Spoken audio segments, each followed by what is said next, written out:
Today, Catherine? Well, today, sitting President Barack Obama came to the University of Texas, and there were several folks there protesting various things, including our global occupation and the occupations of Iraq and Afghanistan.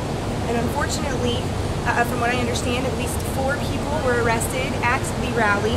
4 people were arrested?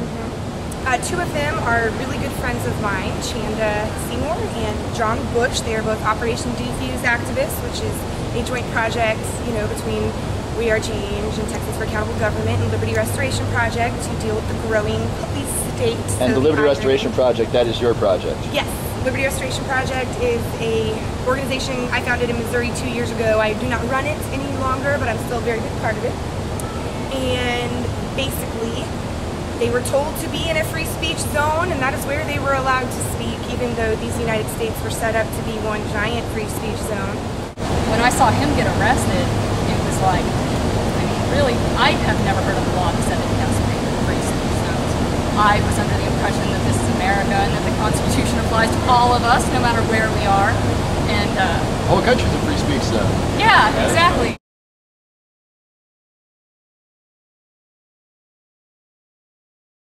Thank you. I'm going to read the First Amendment of the Constitution. I know what the First Amendment is. And I know am I breaking the law, sir? You've been asked to leave. Am I being detained right now? You have been asked. Am I being detained leave. right? You guys don't want to do this.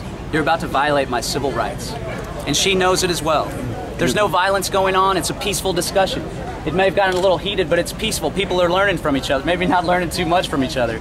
But maybe you'll learn a lot more from seeing a gentleman that's standing here very calmly with a press pass, John Bush, exercising 2 of my First Amendment rights.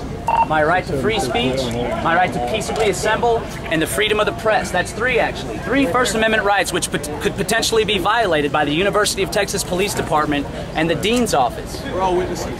You guys can make sure that nothing gets escalated. We're all witnesses. We're all witnesses, John. We're all witnesses, John. Is he under arrest? We'll get your name. John Bush, And what are you Executive arrested Director for? of Texas for Accountable Government, for exercising my First Amendment rights. It's not even just about John. It's about us. It's about me. I don't want my rights to be violated by the police, by anybody, and I'll stand up against that any day, any day. Unfortunately, some good people who committed no acts of violence, hurt nobody, were put in jail for speaking today. And they were charged with criminal trespassing for being outside of the free speech zone. Criminal trespassing for being on UT campus, a place that's very open and accessible to the public. Yes. It has lots of public things. Apparently, if you're not a student, you should not be there protesting. Now, what I would argue is that most universities are funded with taxpayer dollars, and they do receive funding from the state.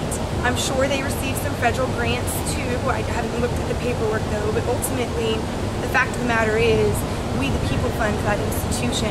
And yes, the students are we the people, but so are the people who were there protesting today. And we should be allowed to say whatever we want, whenever we want, wherever we want. And our government is supposed to protect us from encroachments upon our freedom of speech. And unfortunately today they did not protect us from that. They did the encroaching. It's amazing that this free speech zone happened kind of after 9/11 with George Bush. People would have interesting signs, to say the least, at his rallies, or anti-Bush signs, so they would sequester them so that way they didn't have to show them on television. Yes. And now Barack Obama has inherited that free speech zone power that he, or just the United States now thinks exists, and they're using that to just kind of chip away at our rights and our ability to exercise our constitutional liberties. Absolutely, and it's not a partisan issue. This is not partisan. It's not about Obama. We would have been there protesting Bush and the occupations as well. So, this is not a partisan issue. This is about tyranny and freedom, not left and right. It's not about Democrat, Republican, liberal, conservative. It's about those who are oppressing those who are trying to live free. And this was supposed to be the one bastion of freedom that our globe had. A place where people could come from anywhere and live the American dream, start their own business, live how they wanted to live. And unfortunately, Try starting a business today. Try living how you want to live today. Try speaking freely today. You'll end up... That's amazing. Yeah, let me get in on it. The Criminal Justice Center. Right. Where criminals are incarcerated for speaking. Now, this evening there was a lot of action here. Can you tell me about that? Yes, well, we started gathering intermittently throughout the day. I was not at the UT protest, but I did receive text message alerts about it from some folks over there. And so I began mobilizing folks on my end on Facebook and Twitter, and I know others were doing the same via emails, text messages, and we got the word out very quickly, and we were able to apply pressure here locally in a way that expedited the process, which is great.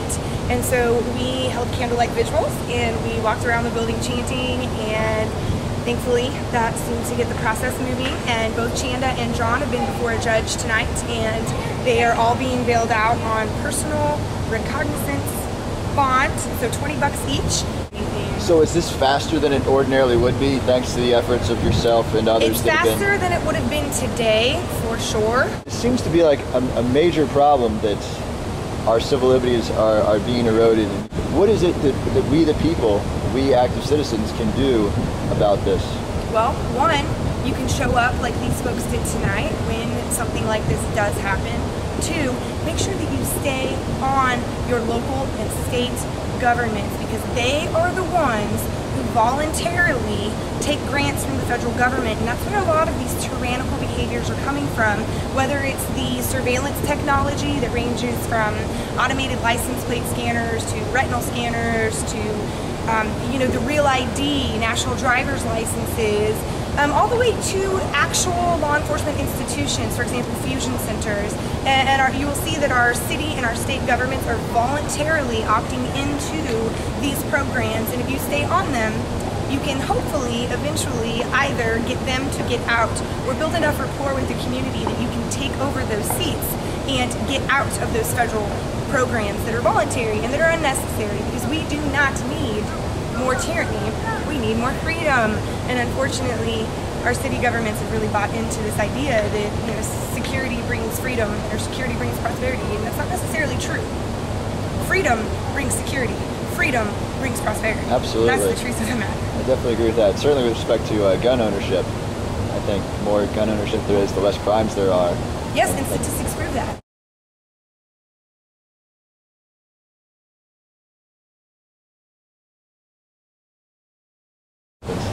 Do you have anything else you'd like to add? Anything about today?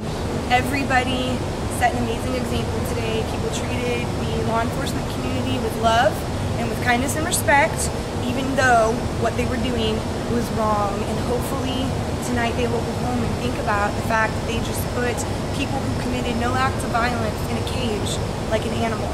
And I know, having been there myself, it's not fun, and it is punishment before conviction. I would just say take a proactive stand. Don't sit by and believe that somebody else is going to protect your rights for you, because chances are if they're not informed, because you're not informing them, then they're not going to be able to do that. And just get the word out about free speech zones and about the First Amendment and exactly what that means and what it guarantees to you as a citizen and as a person that lives in the United States. That's what our forefathers fought for. So people need to pay attention and be active. Just come out and have some fun with people who understand what freedom really is.